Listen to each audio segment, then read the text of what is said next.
साथ देती नहीं है किसी का, क्या भरोसा है इस जिंदगी का।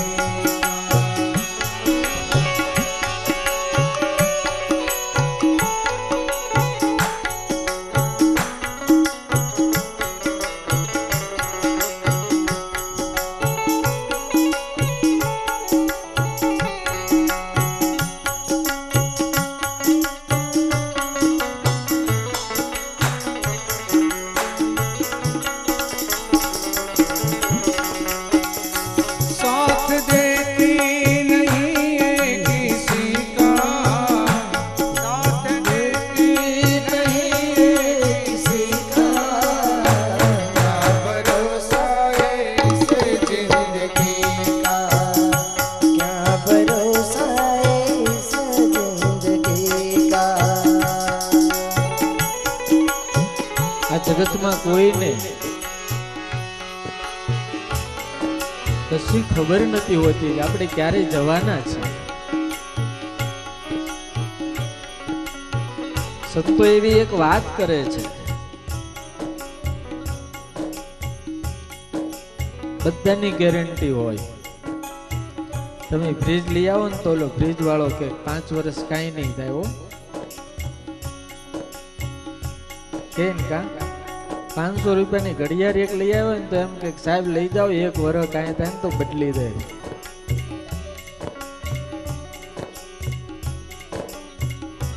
25 લાખની કાર લાવો ને તોય ઓલો કે 1 વર્ષ કાંઈ પણ થાય ને સર્વિસ ફ્રી। બોલો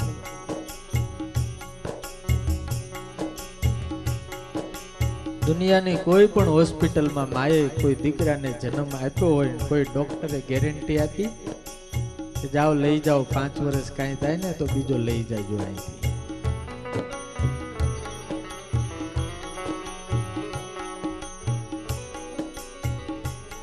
નક્કી જ નથી હોતું આ। અને એવું કઈ નક્કી છે કે 60 વર્ષના થાવું પછી જ મરશું?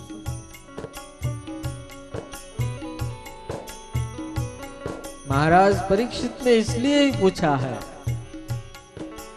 कि जिनकी मौत नजदीक है उनको क्या करना चाहिए। भजन में बहुत सरस गाय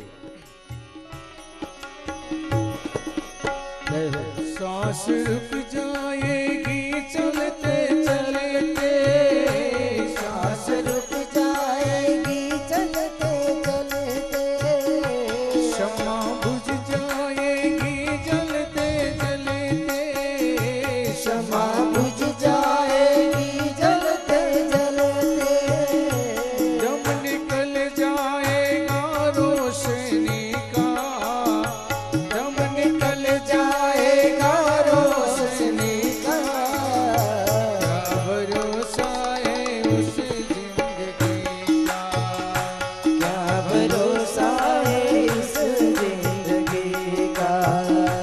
हम रहे ना मोहब्बत रहेगी, हम रहे ना मोहब्बत रहेगी, दास्तां अपनी दुनिया कहेगी, दास्तां अपनी दुनिया कहेगी, नाम रह जाएगा आदमी का, नाम रह जाएगा आदमी का, क्या भरोसा है उस जिंदगी का, क्या भरोसा है उस जिंदगी का। हम जानो तमने हम रहे ना मोहब्बत, हम चले जाएंगे, नए रूप रहेगा, नए रंग रहेगा, इस दुनिया में तो सिर्फ तेरी कहानी रहेगी। આપણે જાહું ત્યારે કોક કહે બોલો માણસ હારો હતો,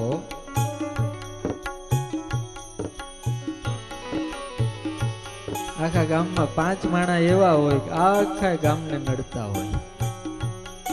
સગા છોકરાએ તે નાળિયેર માને હનુમાનજી સાળંગપુર કે આને લઈ જાઓ ને દાદા તો અમે 50 નાળિયેર વધેરી જાઓ।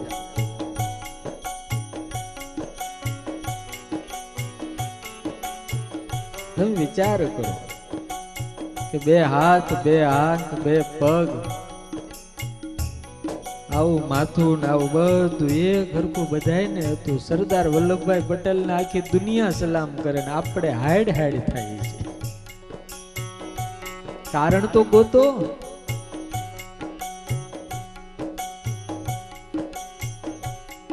सरदार वल्लभभाई पटेल के जुदी मिट्टी से नहीं बने थे, यही मिट्टी से पैदा हुए. कवि कागे तो एक शेर बहु मस्त लख्यो. मीठप वाला मानवी जारे जग छोड़ीने जाहे, मीठप वाला मानवी जारे जग छोड़ीने जाहे, कागा यानी कान बाप घेर घेर मंडा है.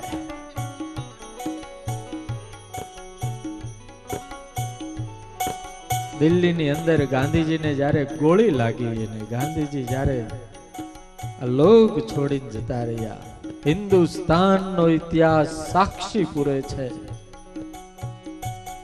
8-8 વર્ષ ને 7-7 વર્ષના છોકરાઓ, 25-25 વર્ષના જુવાન અને 90-90 વર્ષના ભાભાઓ, દાદાઓ ને દાદીઓ પોક મૂકી મૂકીને રડ્યા હતા. હિન્દુસ્તાનના કરોડો ચૂલા તે દાડે હળગ્યા નહોતા ને છોકરાએ ખાવાની થાળીઓને ધક્કા મારી દીધા હતા કે હમેરા બાપુ ચલે ગયે, હમે ભોજન નહીં કરના.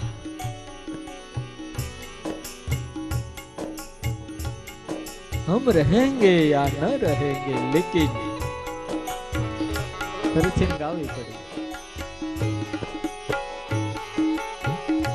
हम रहे ना मोहब्बत रहेगी, हम रहे ना मोहब्बत रहेगी, दास्तां अपनी दुनिया कहेगी, दास्तां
અહંકાર કરવા જેવું કાંઈ નથી. કેટલું સરસ લખ્યું. દુનિયા હૈ હકીકત પુરાની, चलते रहना है उसकी रवानी. આ ધરતીને કરોડો વર્ષ થઈ ગયા. આપણને એમ થાય કે હું જતો રહીશ તો શું થાય, બધાને થાય ને. એમાં ઘરમાં વડીલ હોય ને થોડું હરખું કમાતો હોય અને થોડોક પાવર હોય, થોડી હોશિયારી હોય, એને રોજ એમ થાય હું જાય પછી હું ઓલા પણ તારી જેવા કેટલાય જતા રહ્યા. सिकंदर बार बार उनकी मैया को कह रहा था मैया मेरे जैसा कोई नहीं है इस दुनिया में, पूरी जहां में मेरा जैसा कोई नहीं है. तब इनकी माँ बोलती थी बेटा तुझसे भी बड़े बड़े इस धरती में डटे हुए हैं. नहीं माँ मेरा जैसा कोई नहीं. અને મરી ગયો, મરી જાય ને બધા. એની માં હતી ને મરી ગયો. લ્યો મુસલમાનોને તો કબરમાં દાટી દે, કબરમાં દાટો. પછી એક દિવસ એની માં વીંજણો લઈને પાણીનો કળશ લઈને કબર માથે ગઈ અને પવન નાખતી હતી, લોટો મૂક્યો. પછી એની માએ કીધું બેટા બેટા સિકંદર कैसा है तुझे. અને ત્યારે સિકંદરની કબરમાંથી અવાજ આવ્યો. કોઈ શેર લખ્યો, શેર તો મને યાદ નથી, પણ એમ બોલ્યો કે माँ आज मुझे पता चला कि मुझसे भी बड़े बड़े सिकंदर इस धरती के पेटाल में लेटे हुए हैं, इनके पास मैं तो कुछ भी नहीं. આ જગતમાં કોઈ પણ આવે માત્ર જેટલું સત્કર્મ કરે ને જેટલું સારું કરે એટલું એનું નામ રહે, હરિભજન કરે. બાકી ગમે ત્યારે ગમે તે રીતે આપણે જતા રહેવાના છે. સુખદેવજી મહારાજને રાજાએ પ્રશ્ન કર્યો છે ગુરુદેવ જ્યારે કાળ નજીક આવે ત્યારે શું કરવું. ભગવાનને પ્રાર્થના સિવાય છે ને બધું કાંઈ કામ નથી લાગતું. આપણે આગળ ગમે એટલા રૂપિયા હોય, એક્સિડન્ટ થાય ત્યારે પાસે આવે એટલે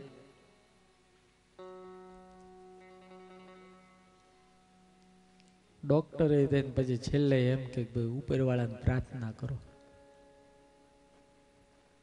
શું કે અને તમને ખબર છે ઓલા ડોક્ટર ઇન્જેક્શન આમ ઉપર કરીને આમ કરીને દેખાડે દે, હું લેવા આમ કરે ખબર, હે ભગવાન તારા ભરોસે મારું છું, તારા ભરોસે જવા દઉં છું.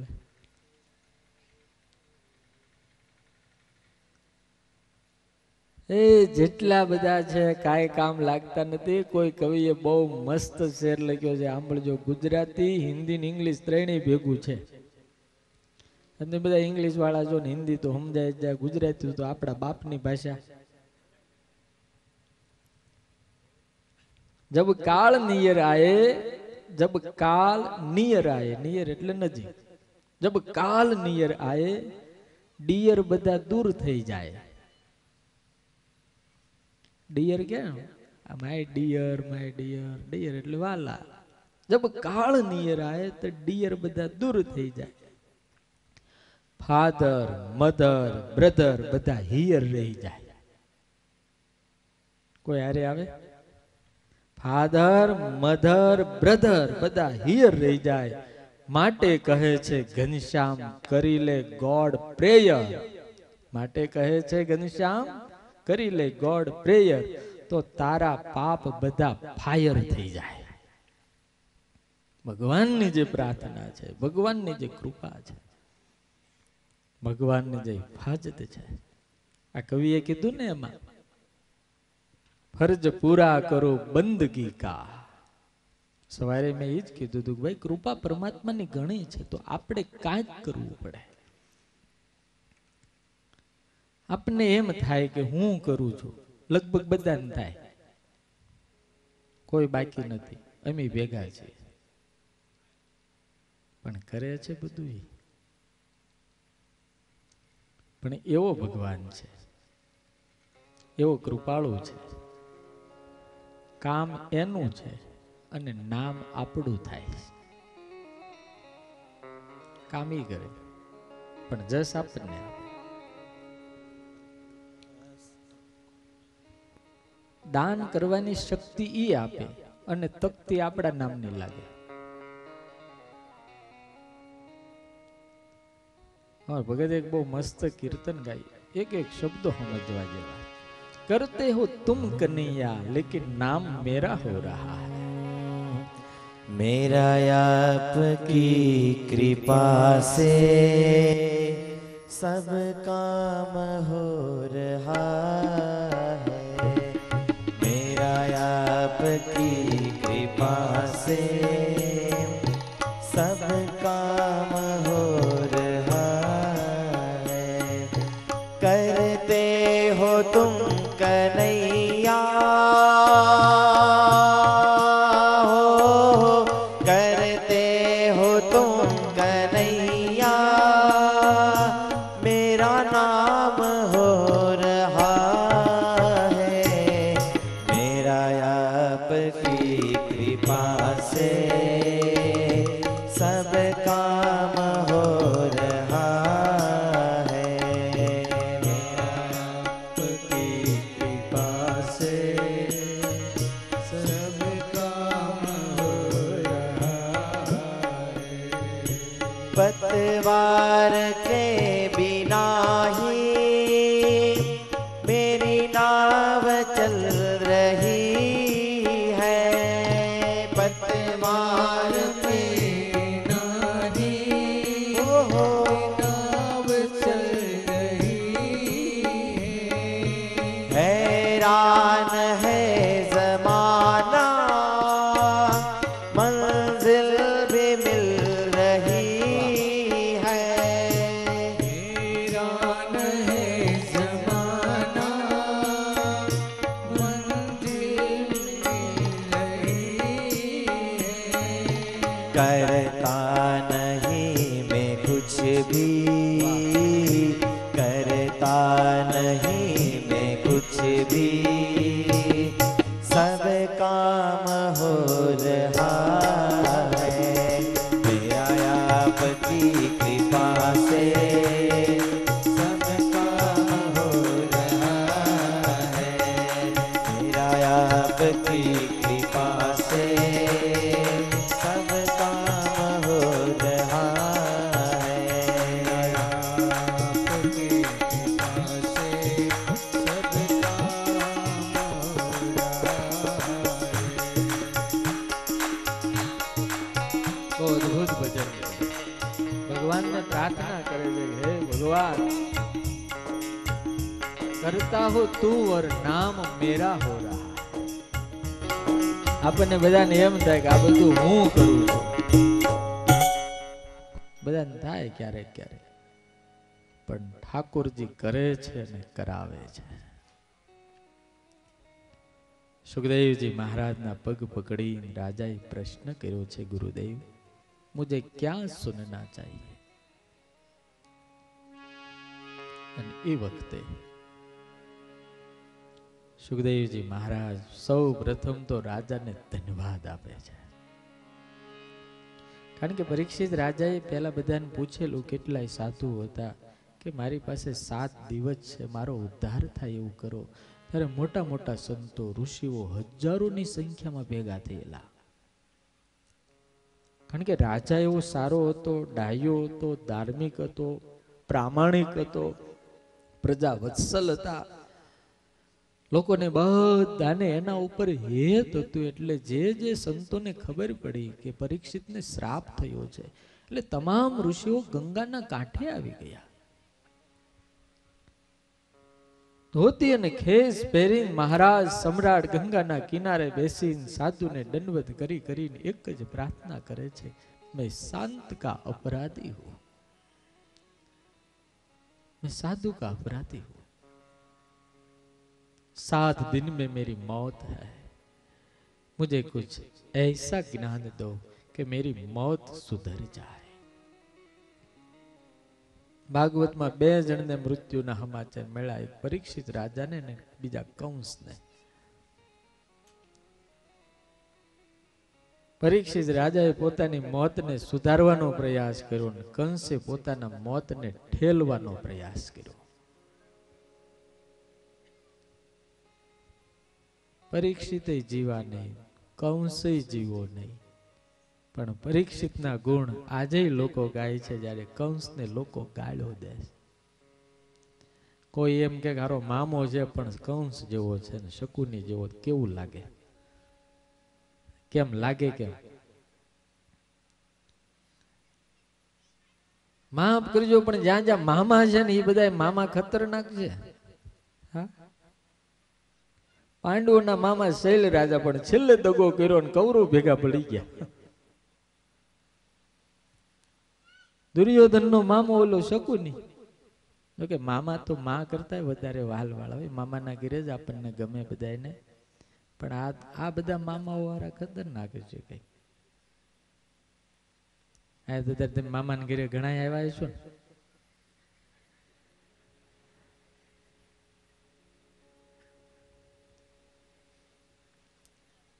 માં કરતા વધારે વહાલ આપે એનું નામ માં.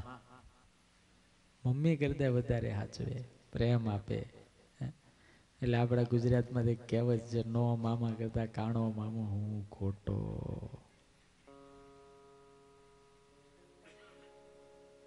બે જણને સમાચાર મળ્યા કે તેરા મૃત્યુ હોગા.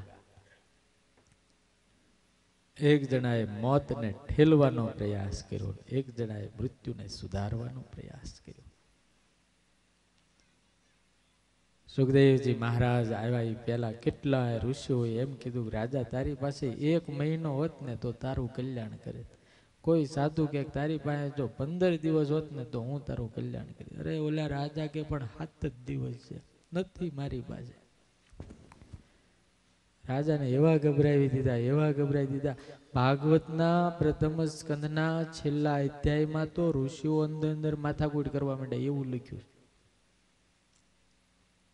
કે ભાઈ 15 દાડામાં કલ્યાણ થતું હશે, મોક્ષ થતો હશે, આ જન્મ આખો જતો રહે.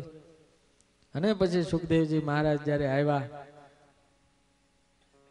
અલક્ષ લિંગો નિજલાભ તુષ્ટો, પોતાના આત્માથી પૂર્ણ તૃપ્ત છે, અપેત કૃત્યમ, અને જેને કંઈ પણ કરવાનું બાકી રહ્યું નથી, નગ્ન દિગંબર છે, એક પણ વસ્ત્ર ધારણ કર્યું નથી, વિશાળ વાળ છે, સરસ મજાની પોપટની ચાંચ જેવી નાસિકા છે, મોટા મોટી આંખો છે, વિશાળ ભાલ છે, અને પોતાના વાળ ખંભાઓ સુધી પથરાયેલા છે, નગ્ન દિગંબર છે ને 16 વર્ષની ઉંમર છે.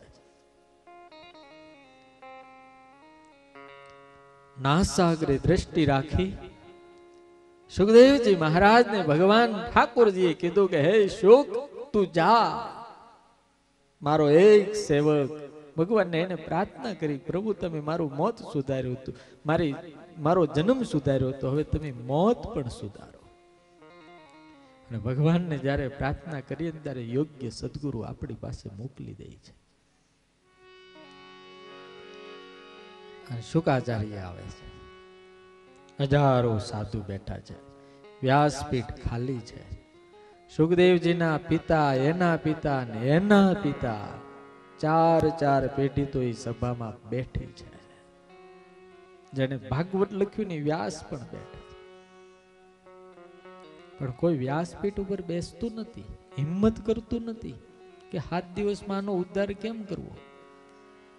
પણ સુખદેવજી આવીને સીધા વ્યાસપીઠ ઉપર બેસી જાય છે. રાજા પગ પકડી લે છે, ગુરુદેવ મારું મૃત્યુ સુધારો, હું ભવાટવીમાં અટવાણો છું, સાધુનો અપરાધી છું. ગુરુને વંદન કરે છે, ગુરુને પ્રાર્થના કરે છે. गुरुदेव दया करके मुझको अपना लेना, गुरुदेव दया करके मुझको